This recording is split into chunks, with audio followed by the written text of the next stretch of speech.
Bonjour bien-aimés dans le Seigneur, je m'appelle Sébastien. Aujourd'hui je fais une vidéo pour les personnes qui pensent être envoûtées, qui pensent être maudites, qui pensent vraiment avoir moins de chance que les autres. Tout d'abord je crois fortement aux malédictions, en la malchance. Si vous pensez être envoûté, que l'on vous a jeté un mauvais sort, sachez tout d'abord que tous les praticiens, quel que soit leur intitulé, magnétiseur, marabout, médium, soi-disant guérisseur ou conjureur de sorts, maître Reiki, etc., ne pourront rien pour vous. Ils ne pourront rien. Ils ne pourront rien vous faire de bien. Même si vous avez l'impression qu'ils vous ont aidé, qu'ils vous aident. Je vais expliquer un peu le principe un peu plus loin dans la vidéo. Il ne faut surtout pas aller les voir, car Dieu considère ces pratiques comme des abominations. Si Dieu dit que ce sont des abominations, alors ce sont vraiment des abominations, et vous mettez Dieu contre vous, si vous consultez ce genre de praticiens. Donc forcément que si vous mettez Dieu contre vous, eh bien vous allez être maudit. Voilà. Vous avez beaucoup plus de chances d'être maudit en vous mettant Dieu contre vous. Lisons la parole de Dieu qu'est la Bible. Voilà, la Bible est vraiment la vérité. Et on va lire dans le livre du Deutéronome, du chapitre 18. Voilà, le chapitre 18 du verset 9 au verset 14. Alors, je commence à lire. Lorsque tu seras entré dans le pays que l'Éternel ton Dieu te donne, tu n'apprendras point à imiter les abominations de ces nations-là. Qu'on ne trouve chez toi personne qui fasse passer son fils ou sa fille par le feu, personne qui exerce le métier de devin, d'astrologue, d'augure, de magicien, d'enchanteur, personne qui consulte ceux qui évoquent les esprits ou disent la bonne aventure, personne qui interroge les morts. Car quiconque fait ces choses est en abomination à l'Éternel. Et c'est à cause de ces abominations que l'Éternel, ton Dieu, va chasser ces nations devant toi. Tu seras entièrement à l'Éternel, ton Dieu, car ces nations que tu chasseras écoutent les astrologues et les devins, mais à toi, l'Éternel, ton Dieu, ne le permet pas. Voilà, et donc, si vous êtes en abomination devant les yeux de l'Éternel, voilà, comme je l'ai dit, en ayant recours à ces pratiques, même si aujourd'hui elles ont des intitulés plus modernes, il est évident que, étant donné qu'il contrôle les choses en tant que tout-puissant maître de l'univers, vous serez encore plus maudit. Donc voilà, je crois aux malédictions, à ma chance, mais pas au sortilège qu'un sorcier fou vous aurait jeté. Tout d'abord, il faut également savoir que si vous pensez être victime d'une malédiction, ce n'est probablement pas à cause d'une tierce personne, d'un sorcier par exemple. En effet, je ne crois pas que la folie d'un homme puisse influencer votre bien-être ou mal-être. Si un sorcier est chevronné et possède un de vos cheveux ou une de vos photos, ou s'il plante des aiguilles dans une poupée, je crois que cela ne va rien faire, même s'il boit des litres de sang d'animaux, ou même s'il fait un pacte avec le diable. Il sombre simplement dans sa propre folie, selon moi. Donc je n'y crois pas que l'on puisse vous faire du mal à distance avec des gris-gris. En revanche, je crois fortement aux malédictions, à la malchance, comme je vous l'ai dit. Voilà, vous découvrirez la vérité en lisant la Bible et en allant au Seigneur Jésus-Christ. Voilà, Jésus-Christ est le chemin, la vérité et la vie. Nul ne va au Père que par lui. Jean 14, 6. Donc priez Jésus-Christ pour qu'il vous sauve et vous donne la vie éternelle. C'est le plus important. Voilà, le plus important c'est que vous alliez au paradis après la mort ou lorsqu'il reviendra, si vous êtes encore vivant. Voilà, c'est vraiment le plus important, votre but sur cette terre. Voilà, donc confiez-vous en Jésus-Christ. Parlez-lui de tous vos soucis, car il aime prendre soin de vous. Il n'y a que lui qui peut vous sauver et retirer les maux dont vous souffrez, avec bien sûr Dieu le Père. Mais ce dernier a envoyé son Fils Jésus-Christ mourir à la croix comme sauveur de l'humanité pour ceux qui croient en lui. Dieu le Père veut que vous passiez par son Fils Jésus-Christ.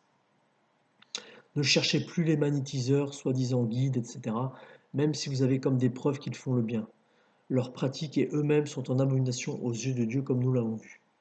Voilà, je vais expliquer un peu plus loin comment cela fonctionne avec, comment cela peut fonctionner avec ces praticiens occultes.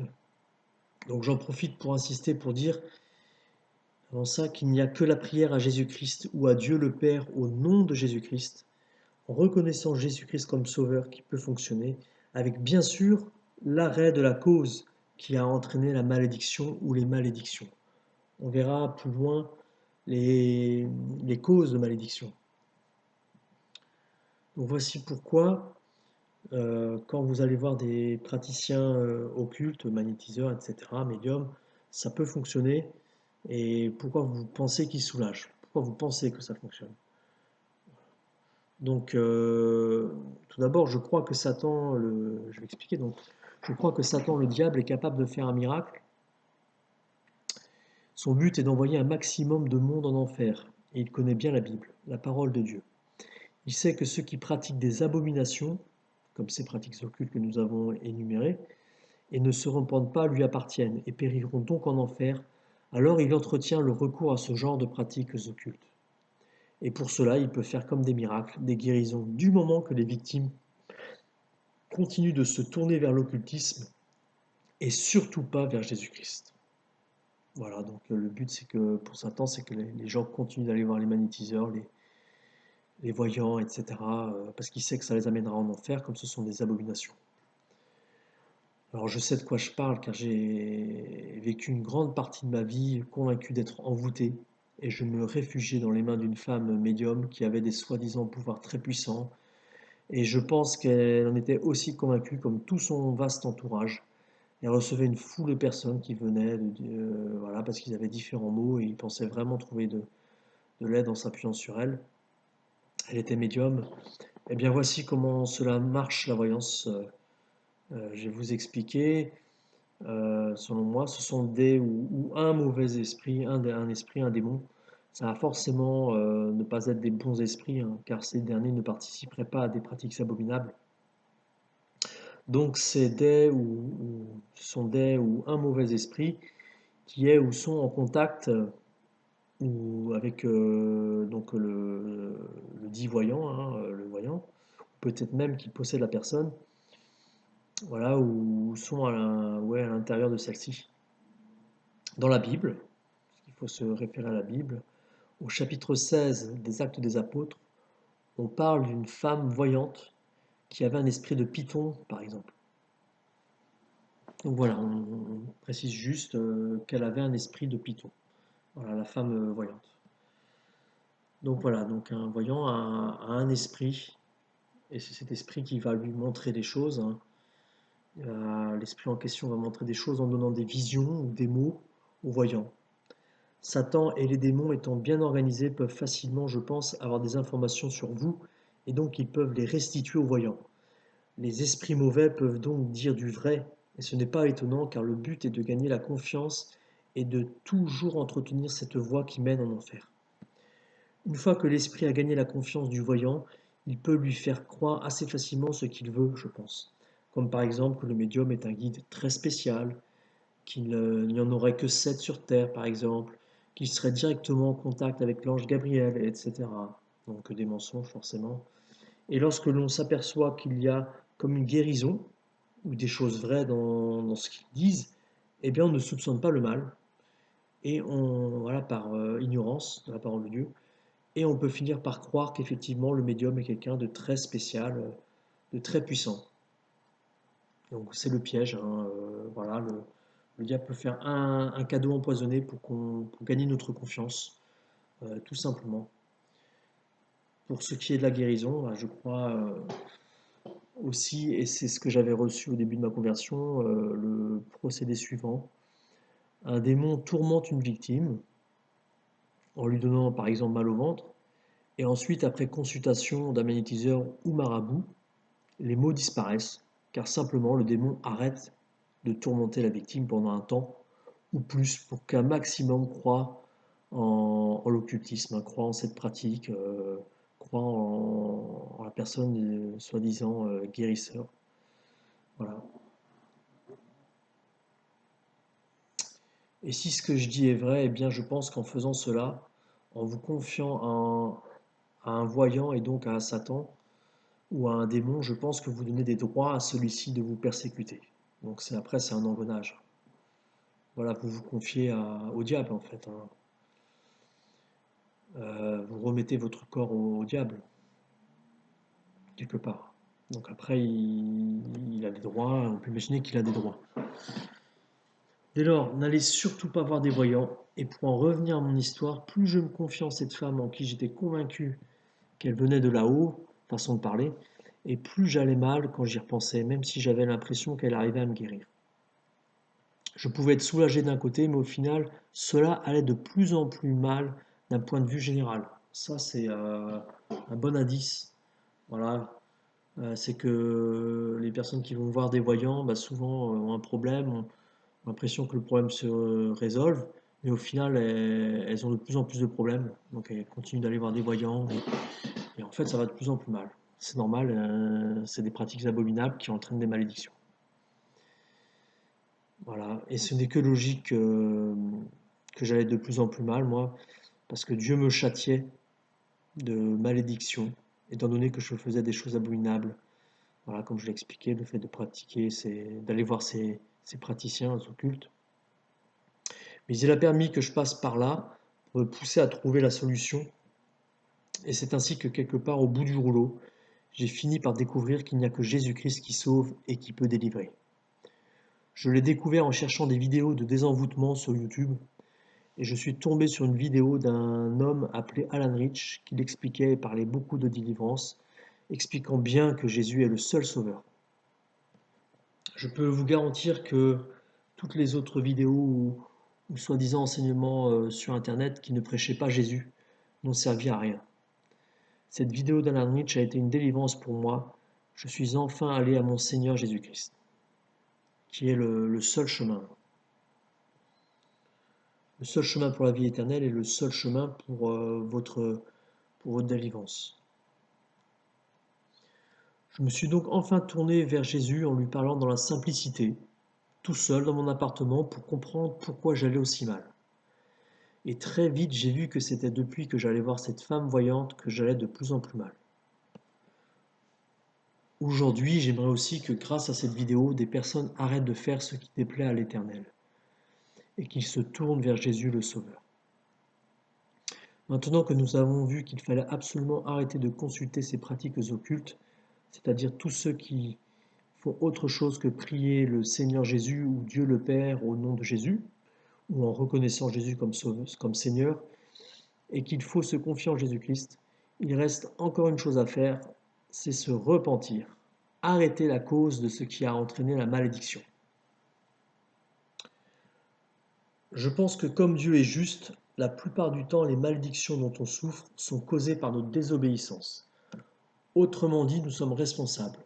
Ce sont nos péchés qui créent des malédictions, pour faire simple. Dieu est juste. Voici ce qui est écrit en Psaume 18, versets 26-27. Avec l'homme bon, Dieu se montre bon. Avec l'homme droit, il agit selon la droiture. Avec celui qui est pur, il se montre pur. Et avec le pervers, il agit selon sa perversité. Voilà, donc faisons simple et reconnaissons que c'est à cause de nos péchés que nous sommes sous l'emprise de malédiction. Demandons au Seigneur Jésus qui est la lumière, quel péché est ou sont responsables de notre mal-être. Dans le Deutéronome, au chapitre 27 et 28, il y a des listes exhaustives de malédictions pour ceux qui n'obéissent pas à l'Éternel. Important, remarque importante, je vous conseille de ne pas vous comparer aux autres, car le Seigneur reprend et châtie tous ceux qu'il aime. Apocalypse 3, 19. Si je n'avais pas été châtié et que j'avais pu continuer à vivre tranquillement ma vie de pécheur, j'étais très pervers, hein. J'étais vraiment très pécheur, jamais je ne serais allé vers mon Sauveur Jésus-Christ, et je périrais dans des tourments terribles, car j'étais vraiment pécheur. Il y a de fortes chances que ce fût plus que vous. Et en plus, je me considérais victime et pensais être une bonne personne. J'étais totalement aveuglé. Voilà, j'étais aveuglé, je pensais vraiment ne pas avoir de chance dans ma vie, que c'était injuste, tout ce qui m'arrivait, d'être envoûté, Alors que non, j'étais vraiment pécheur, hein, mais je me rendais pas compte. J'étais pervers et je me rendais pas compte de ça. Donc c'était normal que j'étais châtié et Dieu a permis de me châtier pour me faire, pour m'ouvrir les yeux et pour m'amener à Jésus-Christ, mon Sauveur. Donc sans tous ces mots que je qualifiais d'envoûtement, je ne serais probablement pas allé vers le chemin de la vie éternelle qu'est Jésus-Christ. Que gloire et puissance lui soient rendues au siècle des siècles. Amen. Cherchons donc la cause de nos malédictions. Je vais énumérer quelques causes. Donc première cause, donc c'est la désobéissance, le non-respect des commandements de Dieu. On va lire Exode 20, quelques versets. Donc c'est voilà une partie des ce qu'on appelle les 10 commandements. Alors Dieu prononça toutes ces paroles en disant: Je suis l'Éternel ton Dieu qui t'ai fait sortir du pays d'Égypte, de la maison de servitude. Tu n'auras pas d'autre Dieu devant ma face. Tu ne te feras point d'image taillée, ni de représentation quelconque des choses qui sont en haut dans les cieux, qui sont en bas sur la terre, et qui sont dans les eaux plus bas que la terre. Tu ne te prosterneras point devant elles, et tu ne les serviras point, car moi, l'Éternel ton Dieu, je suis un Dieu jaloux, qui punit l'iniquité des pères sur les enfants jusqu'à la troisième et à la quatrième génération de ceux qui me haïssent, et qui fait miséricorde jusqu'à 1000 générations à ceux qui m'aiment et qui gardent mes commandements.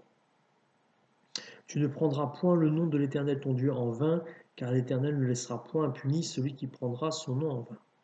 Donc, voilà, je vais m'arrêter là. Je n'ai pas lu tous les commandements, mais tous les de Moïse, hein, c'est soi-disant les 10 commandements que Moïse a reçus sur le mont Sinaï. Mais on voit déjà bien que c'est Dieu qui châtie, qui envoie les malédictions. Il y en a donc de réservés pour ceux qui ont des faux dieux ou des statues. Je pense que c'est le cas pour vous si vous priez Marie, si vous faites, en fait, quand vous faites ça, si vous faites ce qui est en abomination à l'Éternel, qui a dit de ne pas interroger les morts en plus, en Deutéronome 18 qu'on a lu vers le début de la vidéo. Donc peut-être aussi avez-vous également reçu des malédictions en héritage de vos parents ou ancêtres, hein, comme on peut le lire. Voilà, voilà, ces ancêtres qui ont fait des pratiques d'idolâtrie, de faux dieux, et s'ils ont pratiqué l'occultisme aussi, s'ils ont prié des morts, comme les saints, Marie, etc. Donc demandez pardon à Dieu si vous en avez connaissance dans votre famille, voilà, si des membres de votre famille ou des ancêtres ont fait des pratiques occultes. Voilà, donc on voit bien que dans la désobéissance au commandement, il y a l'idolâtrie. Il ne faut pas prier Marie, elle ne vous entend pas en plus. Ne lui rendez pas de culte, comme l'Assomption. Voilà, c'est un culte, hein, et c'est écrit dans la parole de Dieu que ce n'est qu'à Jésus, à Dieu notre Seigneur, donc on peut considérer le Père et le Fils, que l'on doit rendre culte.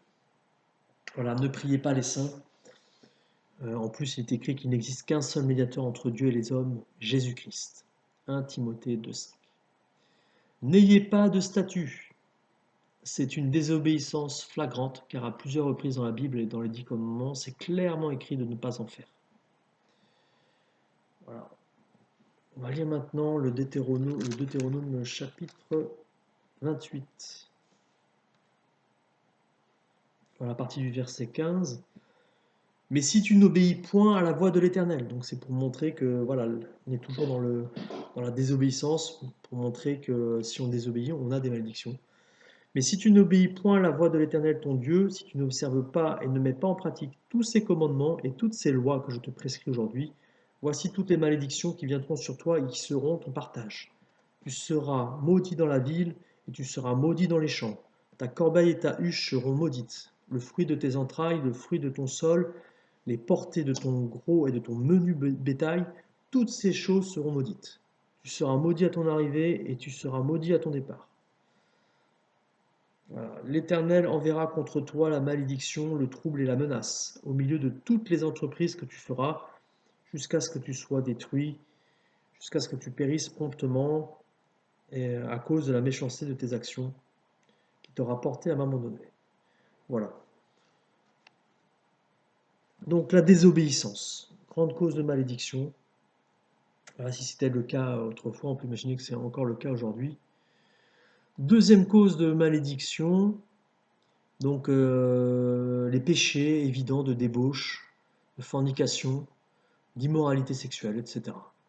Voilà, je ne préfère pas rentrer plus dans les détails. Troisième cause, le mensonge. En fait, pour faire simple, je dis que tout ce qui est péché peut entraîner une malédiction.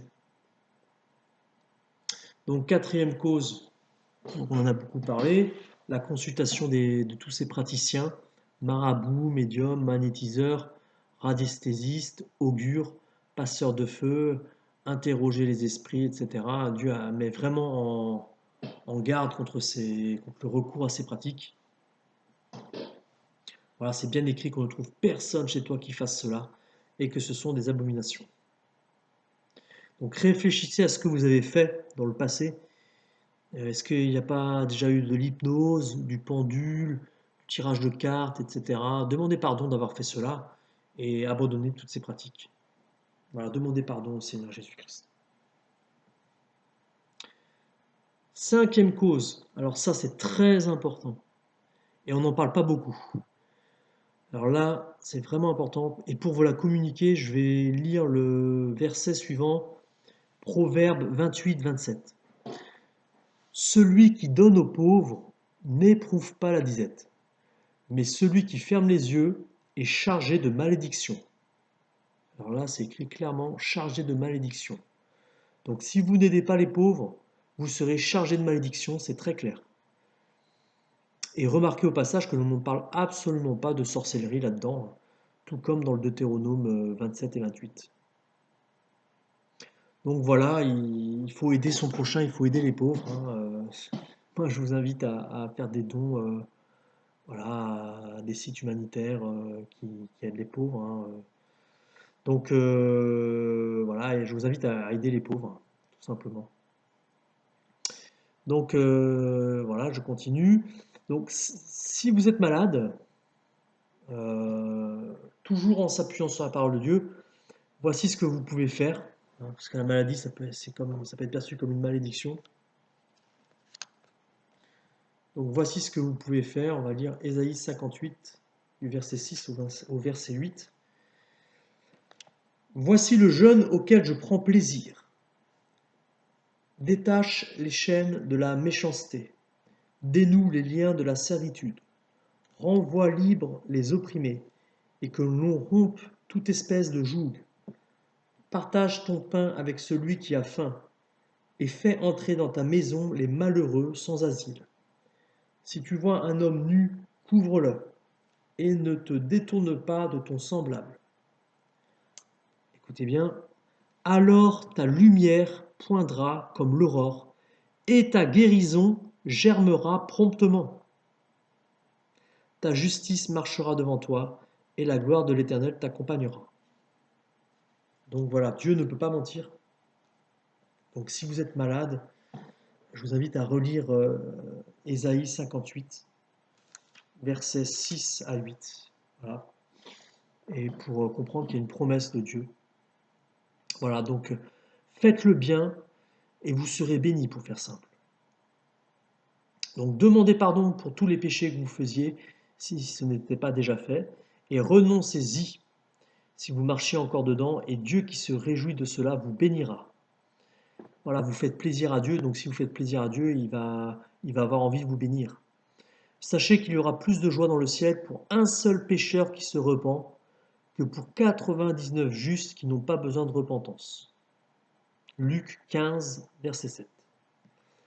Voilà, pour conclure, on pourrait dire, plus vous faites le bien, et moins vous péchez, et moins vous avez de chances d'avoir une malédiction. Ce ne sont pas des sorciers fous qui vont vous envoyer des malédictions avec des gris-gris à distance. Nous voyons dans la Bible qu'il y a une foule de malédictions en cas de désobéissance et non à cause d'une tierce personne.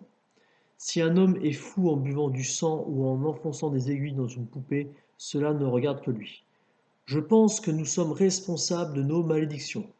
Le Seigneur reprend et châtie tous ceux qu'il aime. Il est la solution, la lumière. Confessez-lui vos péchés et demandez-lui de vous aider à les arrêter. Priez pour que le Seigneur Jésus retire vos malédictions et vous bénisse. Tout simplement. Voilà, soyez simple, parlez-lui de tous vos problèmes et parlez-lui dans la simplicité, avec cohérence. Il est cohérent. Donc dites-lui que vous souffrez, dites-lui que vous voulez que ça s'arrête et priez avec instance. Voilà. Priez et priez avec foi. Et bien sûr, il faut trouver là aussi il faut arrêter la cause de la malédiction. Donc demandez-lui au Seigneur la cause si la malédiction continue. Voilà, aidez votre prochain, pensez aux pauvres. Vous devriez voir un grand soulagement en appliquant tout cela. N'oubliez pas que Jésus est votre sauveur et que le but de votre vie est d'avoir la vie éternelle. Parlez-lui de tous vos fardeaux. Il vous aime.